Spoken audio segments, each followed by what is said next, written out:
पुरुषोत्तम मास, मल मास, अधिक मास, शुक्ल पक्ष की पद्मिनी एकादशी व्रत। इतनी कथा सुनने के बाद महाराज युधिष्ठिर ने कहा, हे जनार्दन, अब कृपा कर अधिक मास अर्थात मल मास के शुक्ल पक्ष की एकादशी के व्रत की कथा सुनाइए।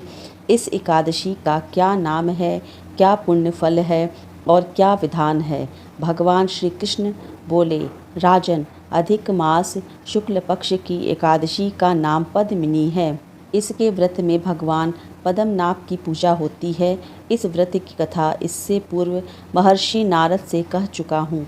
दशमी के दिन से ही यह व्रत आरंभ हो जाता है, यानी दशमी को ही एक बार खीर का भोजन करना चाहिए। ब्रह्मचर्य धारण कर पृथ्वी पर सोना चाहिए। एकादशी को प्रातः उठकर शौच आदि से निवृत्त हो दातुन करें। कम से कम 12 कुल्ले कर मुँह को शुद्ध करें। किसी नदी, कूप अथवा सरोवर में स्नान करना चाहिए। गोमय, मृतिका, तिल, कुश और आंवले के चूर्ण से विधिवत स्नान करना चाहिए। स्नान के पूर्व मृतिका का लेपन करें और प्रार्थना पूर्वक स्मरण करें कि हे मृतके, भगवान ने वाराह रूप धारण कर तुम्हारा उद्धार किया है। ब्रह्मा एवं कश्यप द्वारा आप अभिमंत्रित की गई हो, अतः आप मुझे भगवान की पूजा करने की शक्ति प्रदान करो।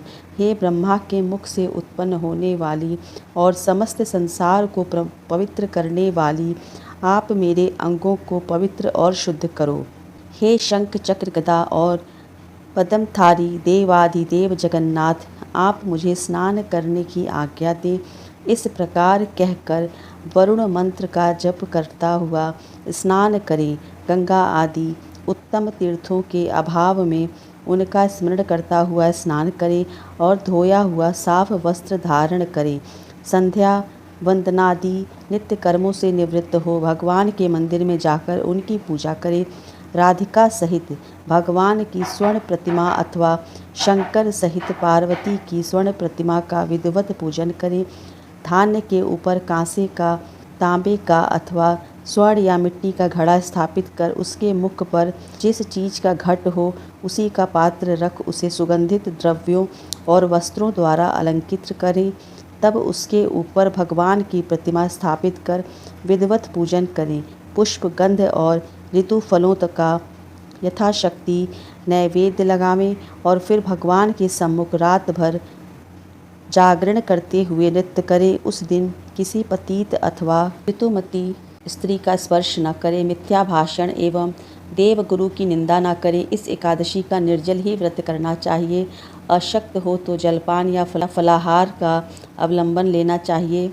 रात के प्रत्येक पहर में भगवान श्री कृष्ण या भगवान शंकर की पूजा करनी चाहिए।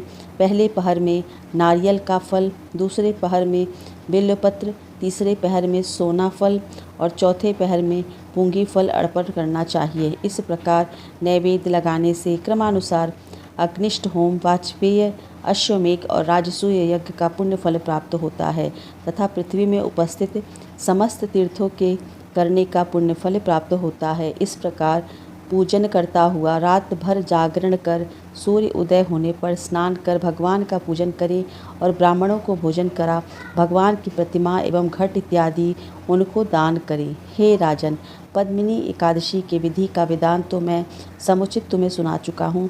अब इसी विषय में एक आख्यायिका जिसको महर्षि पुलस्त्य ने नारद से कहा था और जो अत्यंत ही सुंदर और पवित्र है, वह मैं तुमसे कहता हूँ।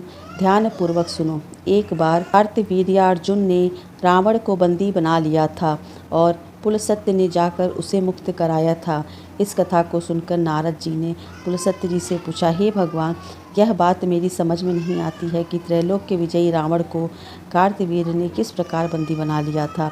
नारद जी के वचन सुनकर पुलस्त्य जी ने कहा, नारद, अब तुम कार्तवीर्य की उत्पत्ति सुनो तो तुम्हारी समझ में आ जाएगा। त्रेता युग में कृतवीर नामक एक महाप्रतापी राजा हुआ था।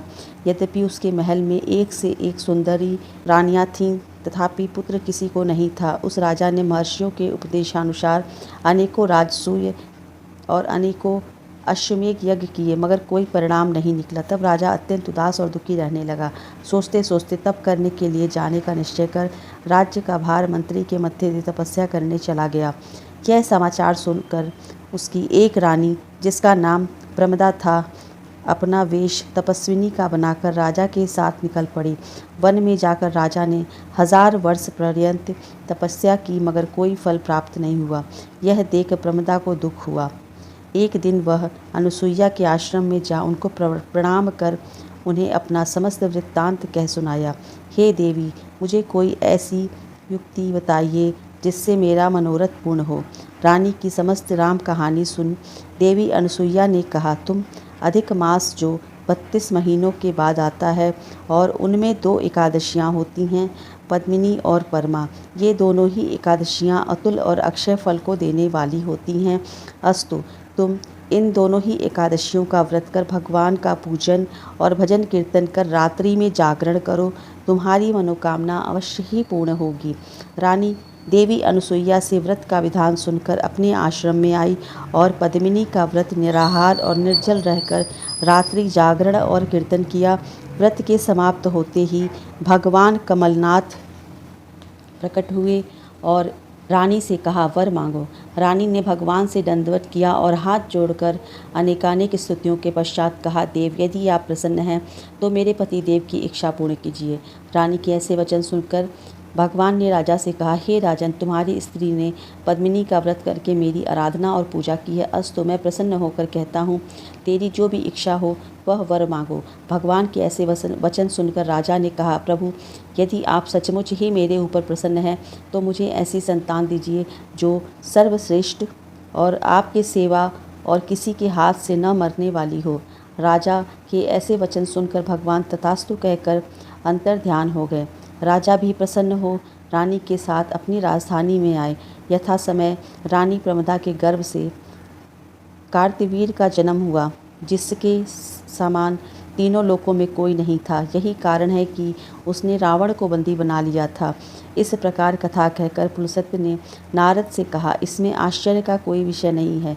पद्मिनी एकादशी का महान प्रभाव है। श्री कृष्ण जी बोले, राजन, इस व्रत को तुम भी बंधु बांधवों समेत करो, तुम्हारा कल्याण होगा। भगवान के आज्ञानुसार महाराज युधिष्ठिर ने भ्राताओं सहित इस व्रत को किया। मलमास की एकादशी का व्रत करने वाला महान पुण्य का भागी होता है। जो लोग इस कथा को पढ़ेंगे एवं सुनेंगे उनका कल्याण होगा। ओम नमो भगवते वासुदेवाय नमः।